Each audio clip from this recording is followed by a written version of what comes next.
여러분이 이 법칙에 도움을 요청하고 있는 상황에서는 여러분이 얻고자 결심하는 것이 무엇이든 간에 그것을 얻기 위해 별도의 돈이나 친구들 혹은 외부의 영향력 같은 것은 필요하지 않습니다.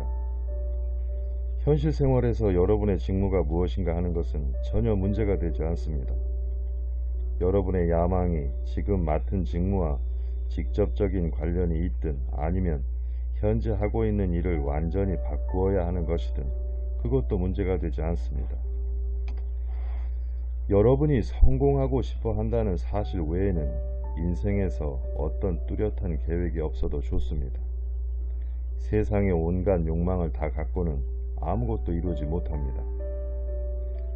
첫 번째로 해야 할 일은 마음속에 하나의 확고하고 분명한 목표를 세우는 것입니다. 그러므로 많이 생각한 후에 한 가지 지상의 목표를 정하십시오. 설령 그것이 아득한 것처럼 보일지라도 이룰 수 있다는 확신을 가지십시오. 여러분의 첫 번째 고지는 어디입니까? 자기 사업을 하는 사람인 경우에는 월간 매출액의 확실한 증거가 그것인가요? 아니면 직장인인 경우에는 승진과 봉급 인상이 그것인가요? 저 지상의 목표에 이르기 위한 첫 번째에 가장 가까운 목표부터 정하십시오. 첫 번째 목표에 이르렀다면 그 다음은 어떻게 하느냐? 그 너머에 있는 다른 목표를 지체 없이 정하십시오. 왜? 바깥쪽 마음의 특질은 일단 뭔가 하나를 달성하고 나면 원래의 타성 속으로 낮아빠지는 것이거든요. 바깥쪽 마음이 이렇게 말하는 것을 상상할 수 있을 것입니다. 나는 지금까지 그 목표를 위해 무자비할 정도로 혹사를 당하고 강압을 받았어. 이제 목표를 달성했으니 나는 좀 쉬어야겠다. 당신의 대답은 이렇게 되는 거죠. 누가 쉬라고 했지? 나는 너를 벌써 다른 목표를 위해 출발시켰는데. 일단 충분한 관성이 붙으면 그것을 유지하십시오. 그것을 놓치지 마십시오. 관성이 증가함에 따라 전진의 발걸음이 점점 빨라져 가서 마침내는 어떤 목적에 거의 순간적으로 도달하는 일이 가능해집니다. 여러분이 목적한 것을 창조해내기 위해서 거치는 공정은 씨앗에서 일어나는 일과 꼭 같습니다. 씨앗은 일단 캄캄한 흙 속에 심겨지면 자기 생명세포 속에 담긴 정확한 그림을 표출, 즉 밖으로 그려내기 시작합니다. 정해진 법칙에 따라서 말입니다.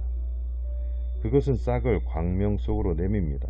그와 동시에 자양분을 찾아 아래로 뿌리를 내립니다. 싹은 위를 향해 나가는 길에 갖가지 형태의 장애물들에 부닥치지만 방해가 되는 그것들을 억지로 밀어내려 하지 않고 그것들을 돌아서 가지요.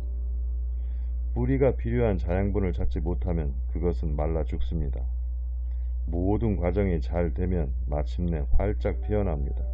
목적은 이루어졌고 다시 씨앗 하나가 떨어져 그 과정이 되풀이됩니다.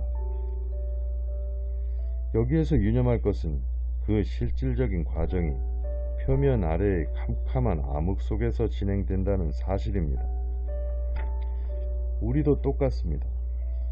표면 아래의 암흑, 그곳이 바로 모든 위대하고 중대한 생각들이 자라나오는 곳입니다. 그런데 여러분은 그 일이 진행되는 과정을 훔쳐보려고 자꾸 흘끔거리고 있을 건가요?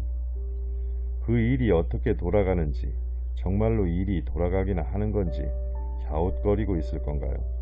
전혀 그렇지 않아요. 여러분은 목표를 정했습니다. 여러분은 씨앗을 심었습니다. 여러분은 정원에 심은 씨앗에서 싹이 트나 보려고 그것을 파보지는 않을 것입니다. 씨앗을 심고 물을 주고 그리고 씨앗이 그 존재의 법칙에 따라 자라 나올 것임을 더 이상 의심하지 않습니다. 꼭 그와 마찬가지입니다. 이 세상 그 무엇도 여러분의 목표가 외부 현실화하는 것을 가로막을 수는 없습니다. 이 세상 어떤 것도 우주의 법칙을 깨뜨릴 수는 없기 때문입니다. 여러분은 생각이라는 씨앗을 심습니다. 여러분은 그것을 그 자리에 간직합니다. 여러분은 그것에 자양분을 공급합니다. 그것으로 여러분의 할 일은 다 한 것입니다. 나머지는 우주의 법칙이 알아서 할 것임을 믿으십시오.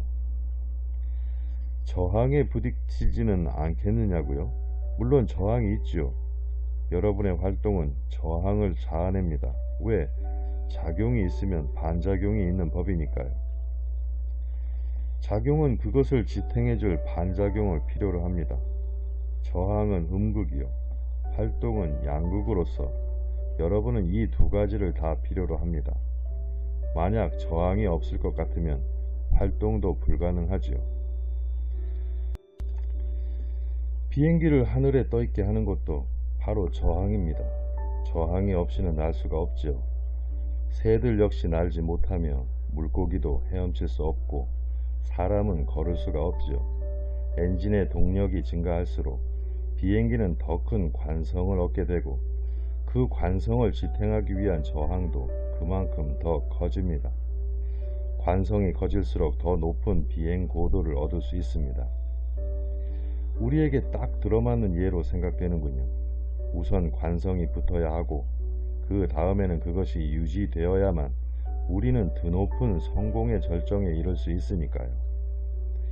초반에 명백한 난관을 넘어서기만 하면 아주 신나는 일입니다.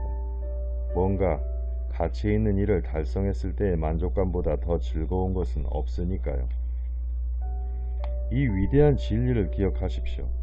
여러분이 만약 사람이나 사물 혹은 그 어떤 것에 대해서든 생각이나 말이나 행동으로서 헐뜯거나 비난하거나 시샘하거나 질투하거나 증오하는 식의 저항을 한다면 그것은 가장 확실히 그들을 돕는 일이 되고 자기 자신은 그만큼 약화시키는 일이 됩니다.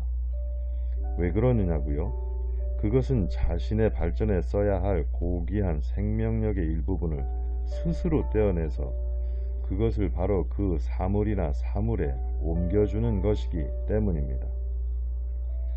발작적인 분노를 터뜨린 사람이 그 다음 순간 탈진 상태가 되어 있는 것을 보신 적이 있겠죠?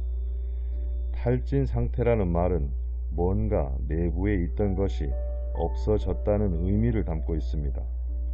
뭔가가 빠져나갔습니다. 상대방에게는 득이 되고 자신에게는 실이 되는 쪽으로 말입니다. 이러한 예로서 생명력이 폭력의 형태로 옮겨질 수 있음을 알 수 있습니다. 여러분은 이 지혜를 배웠으니 참으로 행운입니다. 이젠 그것을 꼭 실천에 옮기십시오.